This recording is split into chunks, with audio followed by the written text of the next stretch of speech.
Hello and welcome to Wild Perford. This is our November edition. I'm Tim Matthews. So how's autumn for you so far? The cloudy days of autumn and of winter cometh on. John Clare wrote that nearly 200 years ago, and I'm not sure the weather's improved since then either. So, are you ready to spend some more wild moments in Wild Perford? Then let's get started.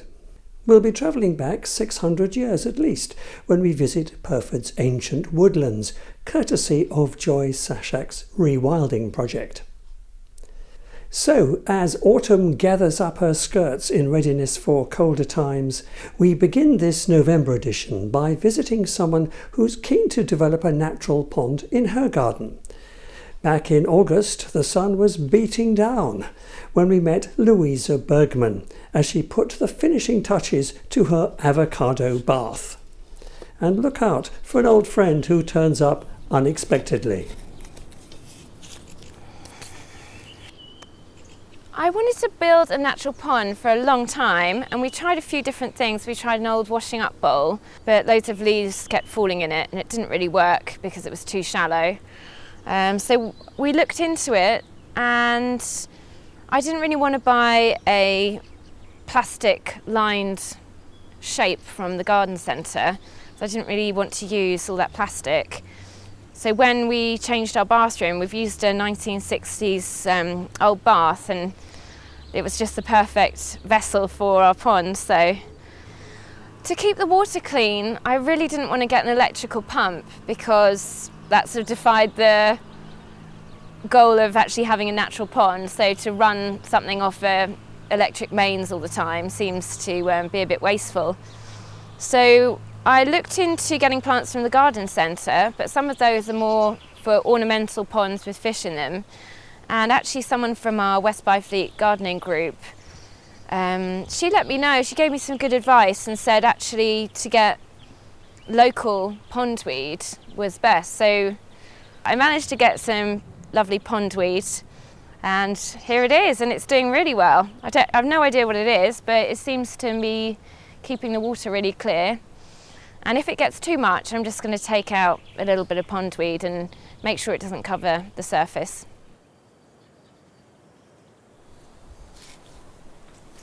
Oh, hi Wendy. Hi Louisa, how are you? I'm good, thanks. Good to see you. I think your wildlife pond is amazing. Oh, thank you very much.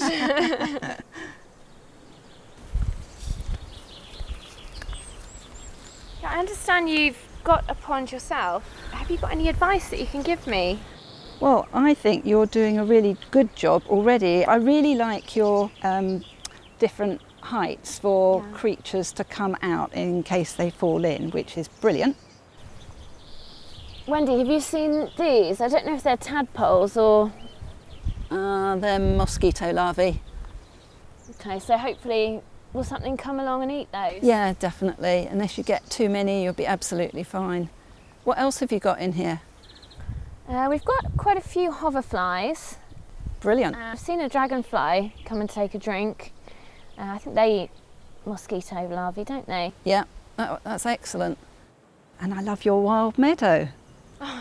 That's really great. The only improvement I could come up with is maybe you could have a plant that's a bit taller, like one of those irises, a natural iris, maybe from the canal. Yeah, that's a just good one. idea. Yeah. And that would give some height for the insects that like height. Okay. But apart from that, I think you've got it all. We knew that having a pond would be one of the best things for wildlife. We decided to make a pond because we knew it was the number one thing to do that would encourage wildlife to the garden, whether it's big or small, and it was fairly straightforward to do. We wanted to add to our garden so that it would be more sustainable. So any small steps that we can do to help the environment and the pollinators, we put it in place, and it was pretty simple to do actually.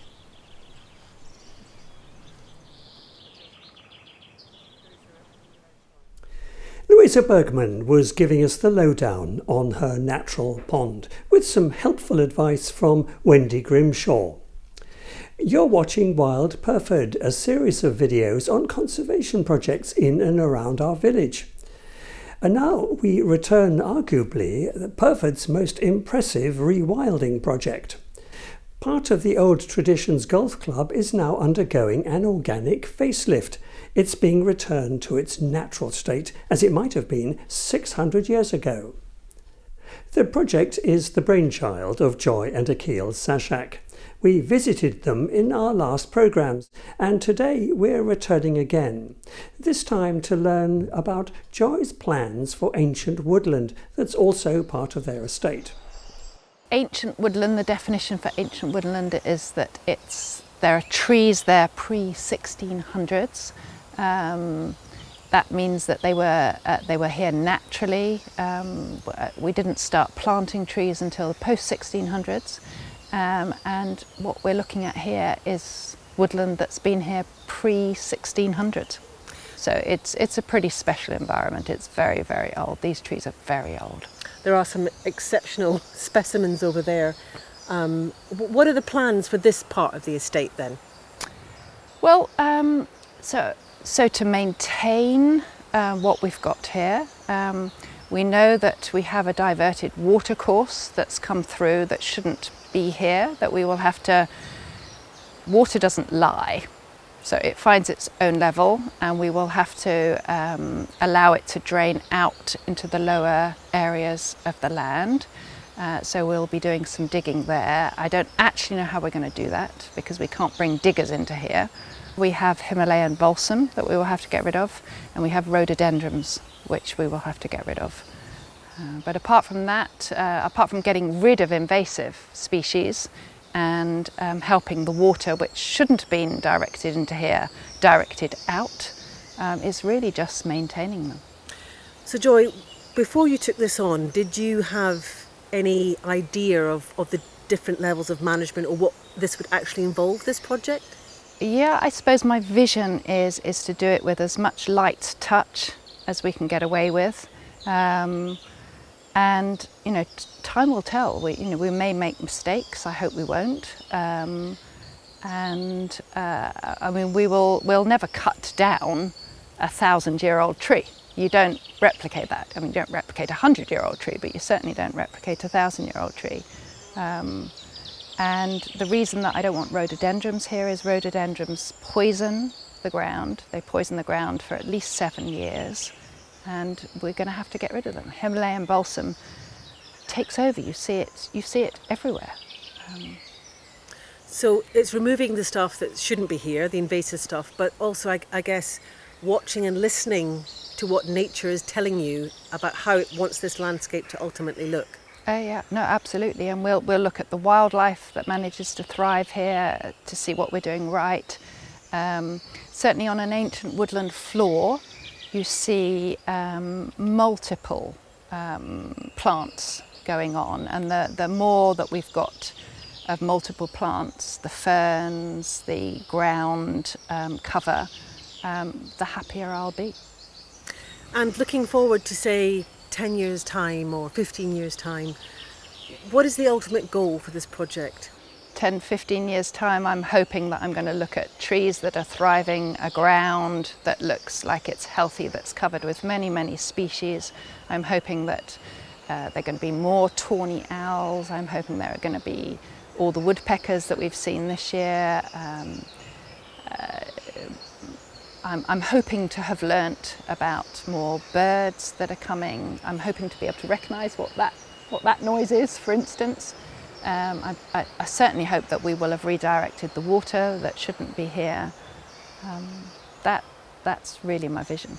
And in terms of not what this space provides for the community, but what this preserving this for nature does for the local environment. Because if we don't have these green spaces where nature can thrive in pockets around towns and villages, it's what's the message there for you, do you think?